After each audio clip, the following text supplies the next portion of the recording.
жүрүмдер дагы дыйкан келип сиз дагы 5000 күн тегерегинде ошол мезгилде кантип баштап калдыңыздар?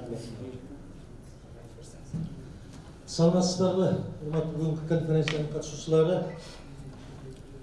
Чындыгында биз илгерки данышмандар айтат го, идея адамды эр жүрөк кылат деп. Чынында ушундай экен да. Мен эмне үчүн айтып атам?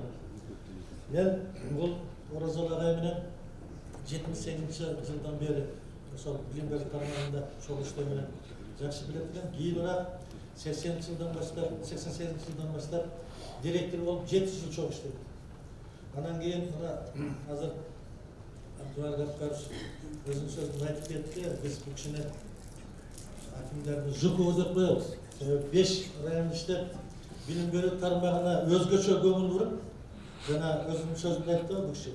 Ушул үстүнөн ошол Союздан калган мектептердин бардыгынан камчы өтүп, ушундай оор кылга түзүп калганда, ушуну элди ата-энелерди ошол коомчулукту тартуу менен мектептердин үстүн чатырын жабуудан баштап, анан кийин ушул билим берүү тармагына өзгөчө көңүл бурган мына биздин акимибиз эле, анан ошол мунун үчүн мен эр жүрөк кылат деп атам, идея.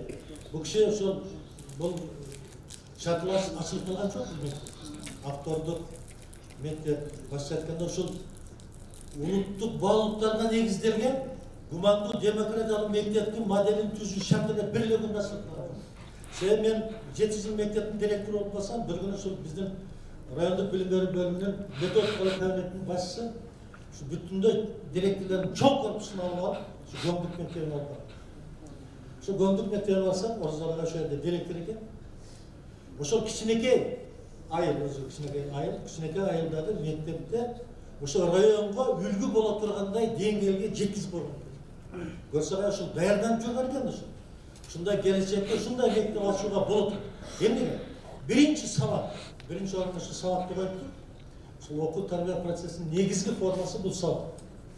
Анан экинчи биздин таң калганыбыз окуучулардын өзүн өзү башкаруусу дегенди жолго коюп койду. Чоң биз мектептерде анан эң кийинки маселе бул ата-энелер менен иштөө деген маселе. Биз ата-энелер менен жүргүзгөн иштерин көрүп алып, чын эле ошол окуучулар менен кандай иштеш керек, ата-энелер менен кандай иштеш көрүп алып, биз чын эле таң калып, өзүбүздүн мектепке келгенде да ушундай иштерди аткарсак экен деп таасирленип келдик. Анан ушул киши бышып отуруп, анан райондук билим берүү бөлүмүнүн методикалык кабинети аябай изилдеп чыгып, анан биздин акимиятка, ошо Абдулла Гаппаровичка 98-жылы сунуш кылганда бир добуштан ушул мектеп ачылды. Бул эмне деген идея? Менен бул идеяны айтам. Ушул Оразалыга көтөргөн идея адамзаттын жашоосунун бардык мезгилдеринде өтө актуалдуу, өтө маанилүү экендигин билгизип берет. Мен эми 7-кылымда бардым. Ушу киши көтөргөн идея. Мына убагында Мухаммед пайгамбар мындай деген экен. Денеде бир үзүм эт бар. Ал бузулса, бүт дене бузулуп кетет. Ал бир үзүм эт жүрөк. Адамдын жүрөгү. Демек жүрөк бузулса, көкүрөк бузулса, бардык дене бузулуп.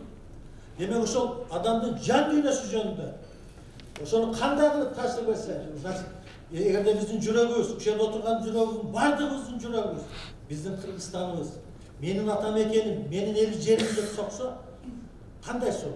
Биздин муундар, жаш ошол азыркы келечек муундар ушундай соксо кандай сон болот? Бекер менен ошон үчүн данышмандар сулуулуктун эң түбөлүктүүсү да, эң кереметтүүсү да, эң жакшысы да руханий дүйнөнүн сулуулугу.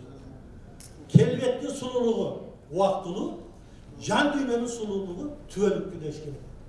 Ушул жан дүйнөгө, баланын, инсандын жан дүйнөсүнө таасир берүүнүн кантип таасир берсек болот? Кантип ушуну турмушка ашырсак болот деген идеяны көтөрүп 75 километрде Көңдүктөн келип райондун борборуна 4-чү мектеп кылып, ушул автордук эксперименталдык мектепти ушул улуттук баалуулуктарга негизделген гумандуу демократиялык мектептин моделин түзө алды деп мен ачык мындай ишенимдүү айтам. Бул ушул идея азыр эмне менен үндөшүп кетип атат? Бұл идея президентіміздің 21 жылдың 29 январында шығарған бірінші указында, бірінші жарлығымен insandың ruhani adab ahlaklı görünüşü және дене тәрбиесі жөнінде бірінші жарлығында құдышын Оразалы ағай айтқан идеяны тұрмышқа ашыру жөнінде жарлық. Ошол жарлыкты, мисалы кайсыңыздар, ушул 20 жыл мурун ушундай, эгерде чын эле ушул адамдын руханий адап акылактуу көнүгүүсүн жакшы кылса, ошондо биздин келечегибиз да жакшы болот. Себеби эгерде чын эле биздин инсандар, биздин адамдар, биздин элибиз арыдай бал чогулткан мээнеткеч, билимдүү инсанды тарбияласак, биздин келечегибиз да жакшы болот, мамлекетибиз да өнүгөт. Ошон үчүн бул киши биринчи орунга үй бүлөнү коет. Мына ата-энелер келип отурушат бул жерде. Ачылган күндөн баштап бүгүнкү күнгө чейин балдардын саны 4 эсеге көбөйдү. Демек ушул мектепке бере турган ата-энелердин кызыгы ушунчалык болду. Ата-энелер менен иштөөнү жолго салгандын натыйжасында ошол азыр 4 эсеге балдардын саны көбөйдү. Экинчи, татыктуу тарбия жана сапаттуу билим берүү. Бұл рухани, инсанның рухани өнүгүүсүнүн негизи.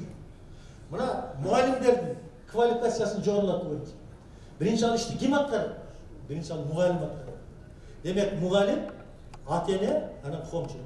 Ошо мугалимди, ошо колдо бар мугалимдин бардыгын кесипкөйлүгүн, адистик чеберчилигин, кесипкөйлүгүн жогорулатуу боюнча тынымсыз иштөөнүн натыйжасында бүгүнкү күндө чоң ийгиликтерге жетишип, жана биздин райондук билим берүү бөлүмү башчысы айтып келди.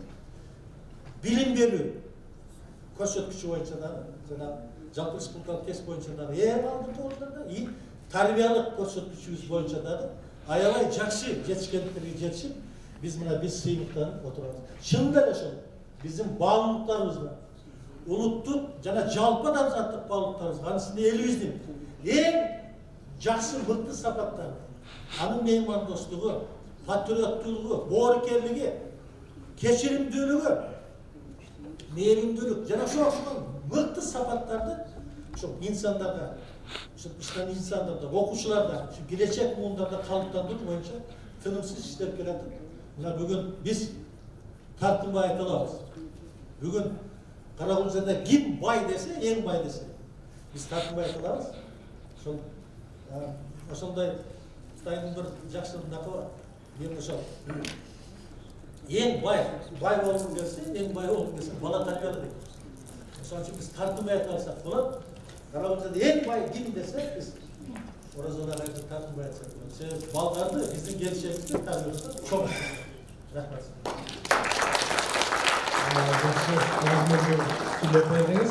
Рахмат, Премьер агай.